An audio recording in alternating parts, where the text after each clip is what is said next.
ഹമാസിനെ ലക്ഷ്യമിട്ട് ഗാസയിൽ ഇസ്രായേൽ ആക്രമണം പുനരാരംഭിച്ചതിന് പിന്നാലെ US vice president JD Vance ഇസ്രായേലിലെത്തി.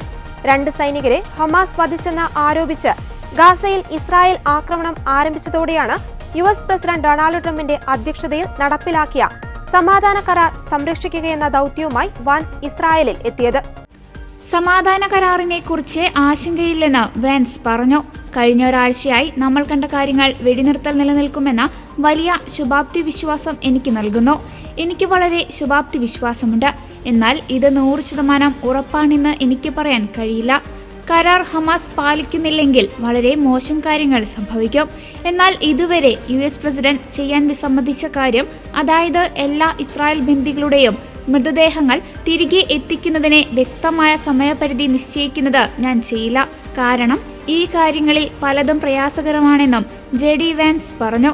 Benjamin നെതന്യാഹുവുമായി vans കൂടിക്കാഴ്ച നടത്തും. 3 ദിവസത്തെ സന്ദർശനത്തിനാണ് വാൻസ് ഇസ്രായേലിൽ എത്തിയതെന്നാണ് റിപ്പോർട്ടുകൾ. ട്രംപിന്റെ പശ്ചിമേഷ്യ പ്രതിനിധി സ്റ്റീവ് വിറ്റ്കോഫ്, മരുമകൻ ജെറീദ് കഷ്നർ എന്നിവരും ഇസ്രായേലിലുണ്ട്. വെടിനിർത്തലിനിടെ ഇസ്രായേൽ നടത്തിയ ആക്രമണങ്ങളിൽ 80-ലേറെ പലസ്തീൻകാരാണ് കൊല്ലപ്പെട്ടത്. ഇന്നലെയും 13 പലസ്തീൻകാർ കൊല്ലപ്പെട്ടു. മരിച്ച ബന്ദികളുടെ മൃതദേഹങ്ങൾ വിട്ടുനൽകാൻ വൈകുന്നുവെന്ന് കാട്ടി ഗാസയിൽ നിന്ന് ഈജിപ്തിലേക്കുള്ള റഫ ഇടനാഴി ഇനിയൊരു അറിയിപ്പുണ്ടാകുന്നതുവരെ അടഞ്ഞുകിടക്കുമെന്ന് പ്രധാനമന്ത്രി ബെഞ്ചമിൻ നെതന്യാഹുവിന്റെ ഓഫീസ് കഴിഞ്ഞ ദിവസം പ്രഖ്യാപിച്ചിരുന്നു. കരാർ ലംഘിച്ചെന്ന് പരസ്പരം ആരോപിക്കുന്നുണ്ടെങ്കിലും വെടിനിർത്തലിനോടുള്ള പ്രതിബദ്ധത ഇസ്രായേലും ഹമാസും ആവർത്തിക്കുന്നുണ്ട്.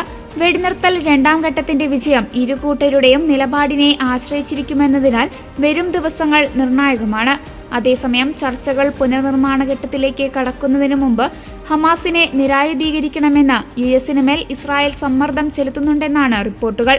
കരാർ ലംഘിച്ചാൽ ഹമാസിനെ ഉന്മൂലനം ചെയ്യുമെന്ന് ട്രംപ് മുന്നറിയിപ്പ് നൽകിയിട്ടുണ്ട്. ഗാസയിലേക്കുള്ള ഭക്ഷണം എത്തിക്കാനായി തെക്കൻ ഗാസയിൽ 2 പാതകൾ മാത്രമാണ് ഇസ്രായേൽ തുറന്നിരിക്കുന്നത്. പട്ടിണി പടർന്ന വടക്കൻ ഗാസയിലേക്ക് ഒറ്റ വഴിയും തുറന്നിട്ടില്ല. ദിവസവും 2000 ടൺ ഭക്ഷ്യവസ്തുക്കളെങ്കിലും വേണമെന്നാണ് UN വേൾഡ് ഫുഡ് പ്രോഗ്രാം വ്യക്തമാക്കിയത്. എന്നാൽ 750 ടൺ മാത്രമാണ് എത്തുന്നത്. കരാർ പ്രകാരം ബന്ദികളുടെ 13 മൃതദേഹങ്ങളാണ് ഹമാസ് കൈമാറിയത്. 15 എണ്ണം കൂടി കൈമാറാനുണ്ട്.